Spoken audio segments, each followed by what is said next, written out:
क्या दोस्तों आपको पता है हाल ही में सुर्खियों में रहा नेहरू जूलॉजिकल पार्क किस शहर में स्थित है? देश का पहला ड्राइव इन वैक्सीनेशन सेंटर कहां शुरू हुआ? प्रतिवर्ष वर्ल्ड एथलेटिक्स डे कब मनाया जाता है? ऐसे ही 13 बड़ी खबरों को कवर करते हुए हमने आज का बोले तो 7 मई 2021 का करंट अफेयर का वीडियो तैयार किया है। क्वालिटी की दृष्टि से बेस्ट यह वीडियो आप लास्ट तक देखें। लास्ट में मैं आपसे एक क्वेश्चन पूछूंगा जिसका आंसर आपको नीचे कमेंट बॉक्स में देना है। और अभी तक आपने हमारी GK 2020 चैनल को सब्सक्राइब नहीं किया है तो सब्सक्राइब कीजिए, पास में जो बेल आइकन है उसे भी प्रेस कर दीजिए क्योंकि आने वाले हर एक वीडियो की अपडेट आपको सबसे पहले मिले। चलिए बिना वक्त गवाए हम स्टार्ट करते हैं पहले क्वेश्चन से। सुर्खियों में रहा नेहरू प्राणी उद्यान किस शहर में स्थित है? सुर्खियों में रहा नेहरू जूलॉजिकल पार्क तेलंगाना की कैपिटल हैदराबाद शहर में स्थित है। यानी कि इस क्वेश्चन का सही आंसर है ऑप्शन सी हैदराबाद। लेकिन यह नेहरू जूलॉजिकल पार्क सुर्खियों में क्यों आया? तो देखो हाल ही में हैदराबाद के नेहरू प्राणी उद्यान में 8 एशियाई शहरों में कोविड-19 संक्रमण की पुष्टि हुई है। जी हां दोस्तों, यह नेहरू जूलॉजिकल पार्क में 8 एशियाटिक लायन कोविड-19 से संक्रमित पाए गए और यह भारत में इस प्रकार का पहला ज्ञात मामला है कि किसी जंगली जानवरों में कोविड-19 का संक्रमण फैला हो। और नेहरू प्राणी उद्यान हैदराबाद में स्थित है। हैदराबाद बोले तो तेलंगाना की राजधानी। और यह जूलॉजिकल पार्क 380 एकड़ क्षेत्र में फैला हुआ है। कितने एरिया में फैला हुआ है? 380 एकड़ क्षेत्र में फैला हुआ है। और नेहरू जूलॉजिकल पार्क की स्थापना कब हुई? 26 अक्टूबर 1959 को आधुनिक चिड़ियाघर के रूप में नेहरू जूलॉजिकल पार्क की स्थापना हुई। और इसका उद्घाटन कब किया गया? 6 अक्टूबर 1963 को नेहरू जूलॉजिकल पार्क का उद्घाटन किया गया। और यहां हम बात करते हैं एशियाटिक लायन की। तो एशियाई शेर जिसे फारसी शेर या भारतीय शेर भी कहा जाता है। और एशियाटिक लायन का साइंटिफिक नेम क्या है? पैंथेरा लियोपर्सिका एशियाटिक लायन का साइंटिफिक नेम।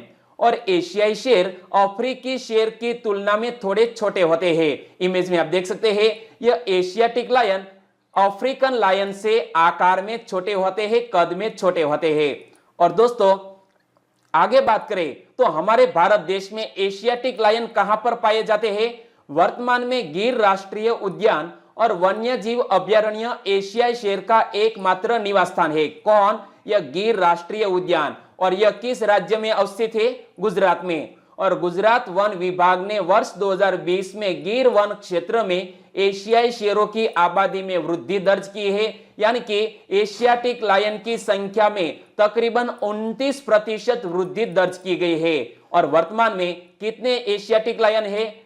674 एशियाटिक लायन है यह गिर राष्ट्रीय उद्यान में। और दोस्तों इसी तरह हर क्वेश्चन से जुड़े इंपॉर्टेंट फैक्ट मैं आपके सामने रखता हूं। हमारा यह तरीका आपको अच्छा लगता है लाइक करना मत भूलिएगा। दूसरा क्वेश्चन है आपकी स्क्रीन पर।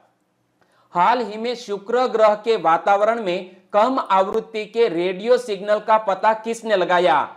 शुक्र ग्रह यानी कि विनस के वातावरण में कम आवृत्ति के रेडियो सिग्नल का पता लगाया है नासा ने। यानी कि अमेरिकी अंतरिक्ष एजेंसी नासा ने शुक्र ग्रह के वातावरण में कम आवृत्ति के रेडियो सिग्नल का पता लगाया है। यानी कि इस क्वेश्चन का सही आंसर है नासा। ए रेडियो सिग्नल नासा के पार्कर सोलर प्रोब, कौन सा मिशन है? पार्कर सोलर प्रोब द्वारा ग्रह की नियमित उड़ान के बीच रिकॉर्ड किए गए हैं, जो कि बीते 30 वर्षों में पहली बार है जब इस ग्रह के वातावरण संबंधी कोई प्रत्यक्ष माप रिकॉर्ड हुआ हो। नासा के मुताबिक पृथ्वी की तरह ही शुक्र ग्रह पर भी वायुमंडल के ऊपरी हिस्से में इलेक्ट्रिक रूप से चार्ज गैस की एक परत है जिसे आइनोस्फीयर कहा जाता है। क्या कहा जाता है? आइनोस्फीयर कहा जाता है, जो प्राकृतिक रूप से रेडियो तरंगों का उत्सर्जन करती है जिन्हें यंत्रों के माध्यम से रिकॉर्ड किया जा सकता है, जो हाल ही में नासा ने रिकॉर्ड किया। और बात करें शुक्र की तो शुक्र पृथ्वी का जुड़वा ग्रह भी कहा जाता है। 16 सितंबर 2020 को शुक्र के वातावरण में फॉस्फीन गैस की खोज के बारे में खगोलविदों ने पता लगाया था। तो दोस्तों 2020 में भी मंगल ग्रह इस घटना को लेकर करंट अफेयर में रहा था कि 16 सितंबर 2020 को शुक्र के वातावरण में फॉस्फीन गैस की खोज के बारे में खगोलविदों ने पता लगाया था। और शुक्र सौर मंडल का सबसे चमकीला ग्रह भी है। क्या सौर मंडल का सबसे चमकीला ग्रह है यह शुक्र, और इसे भोर का तारा यानी कि मॉर्निंग स्टार भी कहा जाता है और सांझ का तारा यानी कि इवनिंग स्टार भी कहा जाता है शुक्र ग्रह को। और यह सूर्य से दूसरा सबसे निकटतम ग्रह है। सूर्य का सबसे निकटतम ग्रह कौन सा है? बुध, और दूसरे स्थान पर है शुक्र। क्लियर? अच्छा लगा? ओके, वीडियो को लाइक नहीं किया है तो लाइक कीजिए। तीसरा क्वेश्चन है आपकी स्क्रीन पर। राष्ट्र के पहले ड्राइव इन वैक्सीनेशन सेंटर का उद्घाटन कहां किया गया? देश के पहले ड्राइव इन वैक्सीनेशन सेंटर का उद्घाटन हमारी आर्थिक कैपिटल मुंबई में किया गया। यानी कि इस क्वेश्चन का सही आंसर है ऑप्शन ए, मुंबई। लेकिन ड्राइव इन वैक्सीनेशन सेंटर का उद्घाटन किसने किया, वो भी एक मोस्ट इंपोर्टेंट क्वेश्चन बन सकता है। तो ड्राइव इन वैक्सीनेशन सेंटर का उद्घाटन मुंबई में सांसद राहुल शेवाले ने किया। इमेज में आप देख सकते हैं, मुंबई में सांसद है राहुल शेवाले। और यह केंद्र दादर के कोहिनूर स्क्वायर टावर की पार्किंग में स्थापित किया गया है। कहां पर स्थापित किया गया है? दादर के कोहिनूर स्क्वायर टावर की पार्किंग में स्थापित किया गया है। और यह अपनी तरह का पहला ड्राइव इन वैक्सीनेशन सेंटर सुविधा ऐसे समय में नागरिकों को उपलब्ध कराई गई है जब विकलांग लोगों को टीकाकरण केंद्र में आने में कठिनाई का सामना करना पड़ रहा है। और यह सेंटर खोला गया है मुंबई में। तो मुंबई से जुड़ा हुआ एक क्वेश्चन पिछले साल करंट अफेयर में आया था। वो घटना क्या थी? तो पृथ्वी विज्ञान मंत्रालय यानी कि मिनिस्ट्री ऑफ अर्थ साइंस द्वारा मुंबई शहर में बाढ़ की तीव्रता को कम करने के लिए अत्याधुनिक एकीकृत बाढ़ चेतावनी प्रणाली आई फ्लोज मुंबई, क्या आई फ्लोज मुंबई को विकसित किया गया है और इस तकनीक को स्थापित किया गया है मुंबई में। और बात करें मुंबई की तो आप मैप में देखिए कि यह है मुंबई जो अरब सागर के तट पर बसा हुआ है। और मुंबई शहर भारत के पश्चिमी तट पर कोंकण तटीय क्षेत्र में उल्हास नदी के मुहाने पर स्थित है। कहां पर? उल्हास नदी के मुहाने पर स्थित है यह मुंबई शहर। और मुंबई शब्द का उद्गम मुंबा देवी से हुआ है। कौल जनजाति की कुल देवी का नाम है मुंबा देवी और इस मुंबा देवी के नाम पर मुंबई शहर का नाम पड़ा है। चौथा क्वेश्चन, हाल ही में विश्व एथलेटिक्स दिवस कब मनाया गया? प्रति वर्ष वर्ल्ड एथलेटिक्स डे मनाया जाता है 7 मई को और आज ही 7 मई यानी कि वर्ल्ड एथलेटिक्स डे आज ही मनाया जा रहा है। यानी कि इस क्वेश्चन का सही आंसर है 7 मई। इमेज में देखिए, वर्ल्ड एथलेटिक्स डे कब मनाया जाता है? 7 मई को। हर साल 7 मई को विश्व एथलेटिक्स दिवस मनाया जाता है। यह दिवस विश्व भर में बच्चों और युवाओं में फिटनेस के महत्व के बारे में जागरूकता फैलाने के लिए यह दिवस मनाया जाता है। और 1996 में इस दिन को अंतरराष्ट्रीय एमेच्योर एथलेटिक महासंघ, क्या इंटरनेशनल एमेच्योर एथलेटिक फेडरेशन द्वारा एक सामाजिक जिम्मेदारी परियोजना athletic for a better age के रूप में पेश किया गया था।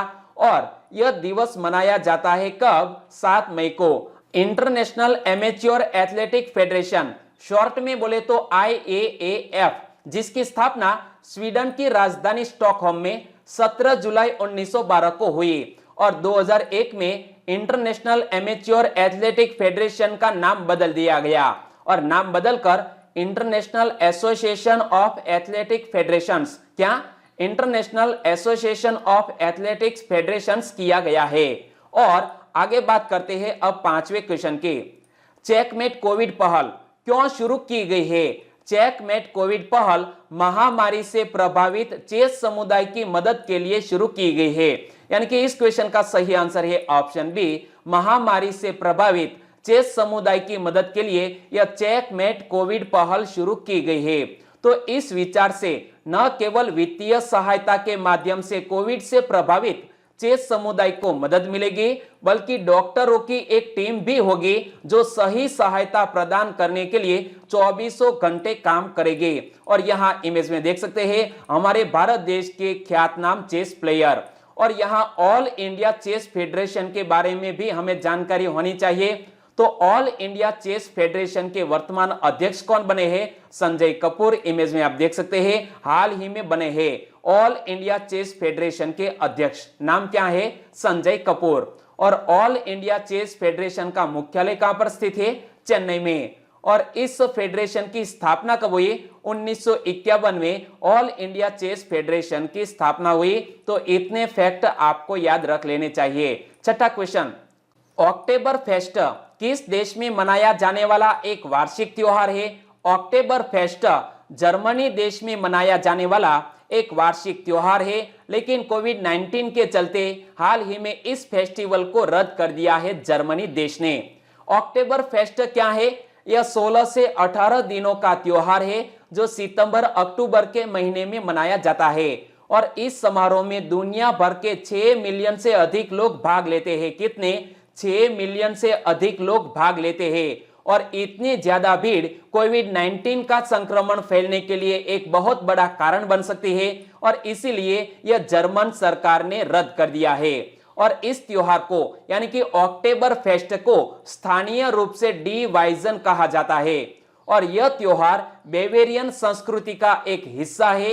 यह वर्ष 1810 से प्रति वर्ष मनाया जा रहा है। कब से? 1810 से प्रति वर्ष मनाया जाता है। और इस त्योहार पर लोग शराब पीते हैं। इमेज में आप देख सकते हैं। और जब बात करते हैं जर्मन देश की, तो जर्मनी की कैपिटल का नाम है बर्लिन। जर्मनी की करेंसी है यूरो। जर्मनी की चांसलर है अंजेला मर्केल। इमेज में आप देख सकते हैं। और फोर्ब्स द्वारा विश्व के सबसे प्रभावशाली लोगों की वर्ष 2014 की सूची में अंजेला मर्केल को महिलाओं में प्रथम स्थान प्राप्त हुआ था। यानी कि विश्व की एक शक्तिशाली महिला अंजेला मर्केल वो वर्तमान में जर्मनी की चांसलर है। और यहां मैप में देख सकते हैं दोस्तों, यूरोपियन कंट्री है जर्मनी। ओके, लोकेशन भी आपको याद रख लेना चाहिए। सातवां क्वेश्चन, भारतीय चावल अनुसंधान संस्थान के निदेशक के रूप में किसको नियुक्त किया गया है? भारतीय चावल अनुसंधान संस्थान के निदेशक के रूप में रमन मीनाक्षी सुंदरम को नियुक्त किया गया। यानी कि इस क्वेश्चन का सही आंसर है रमन मीनाक्षी सुंदरम। इमेज में आप देख सकते हैं रमन मीनाक्षी सुंदरम को भारतीय कृषि अनुसंधान परिषद यानी कि Indian council of agricultural research की एक शाखा भारतीय चावल अनुसंधान संस्थान यानी कि Indian institute of rice research के निदेशक के रूप में नियुक्त किया गया है।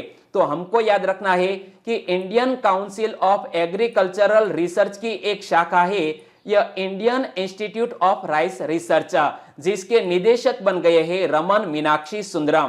क्लियर? ओके। और यहां हम बात करते हैं चावल की। तो यह एक खरीफ की फसल है जिसे उगाने के लिए उच्च तापमान तकरीबन 25 अंश सेल्सियस अधिक तापमान तथा उच्च आर्द्रता यानी कि 100 सेंटीमीटर से अधिक की वर्षा की आवश्यकता होती है।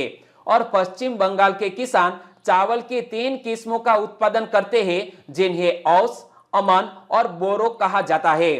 तो मैं आपसे क्वेश्चन पूछना चाहूंगा कि पूरे विश्व में सबसे अधिक चावल का उत्पादक देश कौन सा है? आपको याद है तो नीचे कमेंट सेक्शन में लिखिए। 8वां क्वेश्चन, 2021 बिलबोर्ड म्यूजिक अवार्ड में आइकन अवार्ड से किसको सम्मानित किया जाएगा? 2021 बिलबोर्ड म्यूजिक अवार्ड्स में आइकन अवार्ड से सम्मानित किया जाएगा सिंगर पिंक को। यानी कि इस क्वेश्चन का सही आंसर है एक अमेरिकन सिंगर पिंक। इमेज में आप देख सकते हैं सिंगर पिंक को 2021 बिलबोर्ड म्यूजिक अवार्ड में आइकन अवार्ड से सम्मानित किया जाएगा। इस पुरस्कार का उद्देश्य क्या है? उन कलाकारों को सम्मानित करना है जिन्होंने बिलबोर्ड चार्ट पर सफलता हासिल की है और संगीत पर एक अमिट प्रभाव छोड़ा है। ऐसे सिंगर्स को यह अवार्ड दिया जाता है। और यहां हम बात करते हैं सिंगर पिंक की। तो सिंगर पिंक का मूल नाम है अलेशिया बेथ मोर। जन्म 8 सितंबर 1979 को हुआ और अलेशिया बेथ मोर को पेशेवर रूप से सिंगर पिंक के रूप में जाना जाता है। वे एक अमेरिकी गायक और गीतकार है, इमेज में आप देख सकते हैं, नाम मत भूलिएगा, सिंगर पिंक, मूल नाम है अलेशिया बेथ मोर। 9वां क्वेश्चन, हाल ही में चौधरी अजीत सिंह का निधन हो गया, वे कौन थे? चौधरी अजीत सिंह हमारे भारत देश के पूर्व केंद्रीय मंत्री थे, जिसका हाल ही में कोविड-19 के कारण निधन हो गया है। यानी कि इस क्वेश्चन का सही आंसर है चौधरी अजीत सिंह, बोले तो पूर्व केंद्रीय मंत्री। आरएलडी प्रमुख अजीत सिंह का कोरोना संक्रमण के चलते गुरुग्राम के एक अस्पताल में निधन हो गया। अजीत सिंह कोरोना से संक्रमित थे और यहां हमने लिखा है आरएलडी प्रमुख थे अजीत सिंह। तो इस पार्टी का पूर्ण स्वरूप क्या होता है, आपको नीचे कमेंट सेक्शन में बताना है। ओके, चौधरी अजीत सिंह देश के पूर्व प्रधानमंत्री चौधरी चरण सिंह के बेटे हैं और बागपत से 7 बार सांसद रह चुके हैं। अजीत सिंह केंद्रीय नागरिक उड्डयन मंत्री भी रह चुके हैं। वे ताकतवर जाट नेताओं में से एक माने जाते थे। यानी कि आपको याद रखना है, चौधरी अजीत सिंह पूर्व प्रधानमंत्री चौधरी चरण सिंह के बेटे थे और वो 7 बार सांसद रह चुके हैं, जिसका हाल ही में निधन हो गया है। 10वां क्वेश्चन, सशस्त्र बलों ने एंटी कोविड-19 प्रयासों की सहायता के लिए कौन सा अभियान शुरू किया है? हमारे सशस्त्र बलों ने एंटी कोविड-19 प्रयासों की सहायता के लिए ऑपरेशन को जीत शुरू किया है। यानी कि इस क्वेश्चन का सही आंसर है ऑपरेशन को जीत। सशस्त्र बलों ने भारत में चिकित्सा प्रणाली को मजबूत करने और ऑक्सीजन आपूर्ति श्रृंखलाओं की तरह एंटी कोविड-19 प्रयासों की सहायता के लिए ऑपरेशन को जीत शुरू किया है। और ऑपरेशन को जीत के बारे में मैं आपको आगे बताऊं तो को जीत लोगों के मानसिक स्वास्थ्य को सुनिश्चित करने के लिए भी उपाय करता है। मेडिकल थेरेपी के अलावा रोगियों को इस आश्वासन की आवश्यकता होती है कि वे ठीक हो जाएंगे और समय के साथ उन्हें आत्मविश्वास और साहस वापस पाने की आवश्यकता होती है और इसीलिए उन्हें आत्मविश्वास दिलाने के लिए भी यह को जीत नामक अभियान शुरू किया गया है। 11वां क्वेश्चन, हाल ही में वी कल्याणम का निधन हो गया, वे कौन थे? इमेज में आप देख सकते हैं वी कल्याणम, वो हमारे गांधी बापू के पूर्व निजी सचिव थे। जी हां दोस्तों, हमारे गांधी बापू के पूर्व निजी सचिव थे वी कल्याणम, जिसका हाल ही में उम्र संबंधी बीमारियों के कारण निधन हो गया है। इमेज में आप देख सकते हैं वी कल्याणम पूज्य बापू के साथ महात्मा गांधी के पूर्व निजी सचिव वी कल्याणम का निधन हो गया। वह 1943 से 1948 तक गांधी जी के निजी सचिव थे। जब महात्मा गांधी की हत्या कर दी गई तब भी वो महात्मा गांधी जी के निजी सचिव थे। नाम मत भूलिएगा, वी कल्याणम। वी कल्याणम गांधी जी द्वारा लिखे गए पत्रों, एक चेक जिस पर उनके हस्ताक्षर है और उनसे जुड़े अन्य साहित्य को संरक्षित कर रहे थे। इमेज में आप देख सकते हैं गांधी बापू से जुड़े कुछ यादों को वो संरक्षित कर रहे थे। वे बंगाली, गुजराती, हिंदी, तमिल और अंग्रेजी में कुशल थे। तो आपको इतना तो याद रखना ही है कि वी कल्याणम गांधी बापू के निजी सचिव थे। तो क्या आपको पता है गांधी जी के एक और भी निजी सचिव थे, उनका नाम क्या था? आपको याद है तो नीचे कमेंट सेक्शन में लिखिए। 12वां क्वेश्चन, हाल ही में विश्व पुर्तगाली भाषा दिवस कब मनाया जाता है? प्रति वर्ष विश्व पुर्तगाली भाषा दिवस 5 मई को मनाया जाता है। यानी कि इस क्वेश्चन का सही आंसर है 5 मई। तो आपने याद रख लिया, संयुक्त राष्ट्र पुर्तगाली भाषा दिवस 5 मई को सालाना मनाया जाता है। लेकिन यूनाइटेड नेशंस की और भी ऑफिशियल लैंग्वेजेस है, इनसे जुड़े हुए भी महत्वपूर्ण दिवस मनाए जाते हैं। तो याद रख लो, संयुक्त राष्ट्र अरबी भाषा दिवस 18 दिसंबर को सालाना मनाया जाता है और संयुक्त राष्ट्र चीनी भाषा दिवस 20 अप्रैल को प्रतिवर्ष मनाया जाता है। यह बात मैंने आपको 20 अप्रैल के करंट अफेयर में की थी।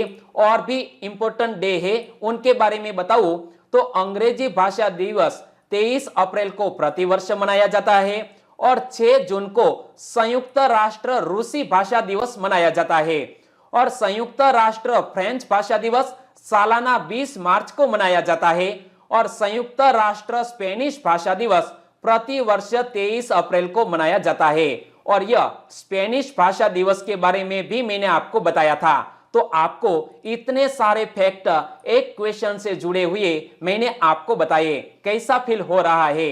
अच्छा, वेरी गुड। 13वां क्वेश्चन आपकी स्क्रीन पर। यूनेस्को गुइलेर्मो कैनो विश्व प्रेस स्वतंत्रता पुरस्कार 2021 किसने जीता?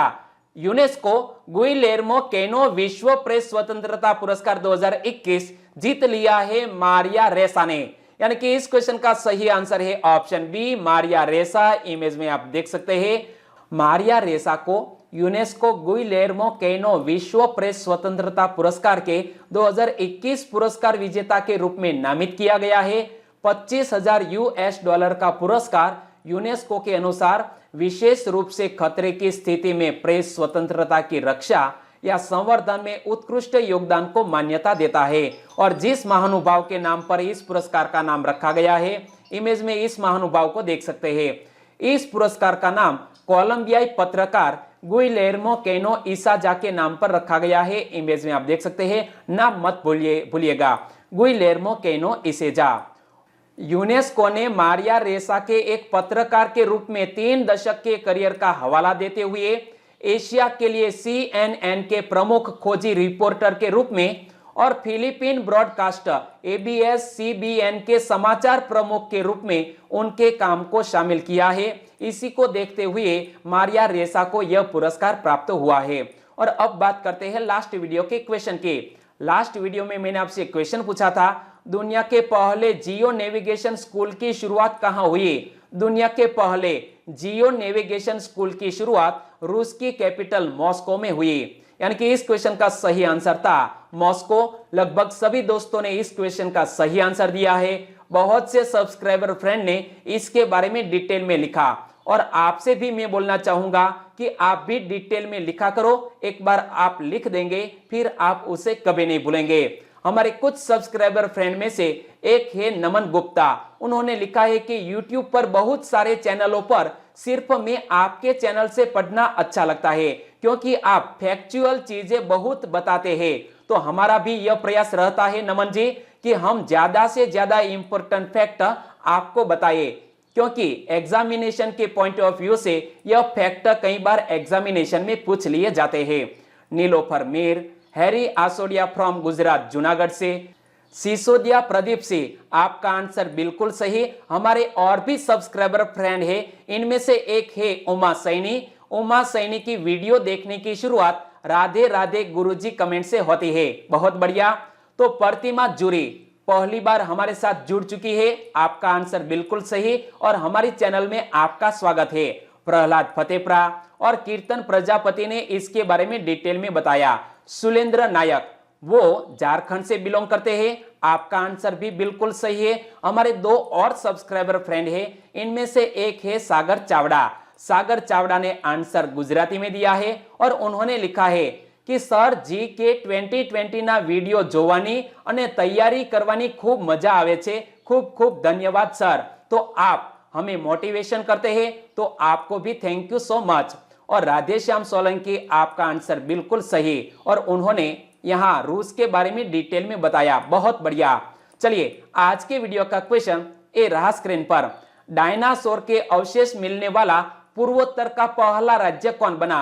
डायनासोर के अवशेष मिलने वाला पूर्वोत्तर का पहला राज्य कौन बना? सही ऑप्शन चुनिए और आंसर दीजिए नीचे कमेंट बॉक्स में। और वीडियो वाकई में आपको अच्छा लगा है, हेल्पफुल लगा है, तो आपके दोस्तों को फेसबुक, व्हाट्सएप या टेलीग्राम के जरिए इस वीडियो की लिंक शेयर करना मत भूलिएगा। बस छोटी सी उम्मीद के साथ वीडियो खत्म करते हैं, फिर मिलेंगे नए करंट अफेयर वीडियो के साथ। तब तक के लिए टेक केयर एंड जय हिंद।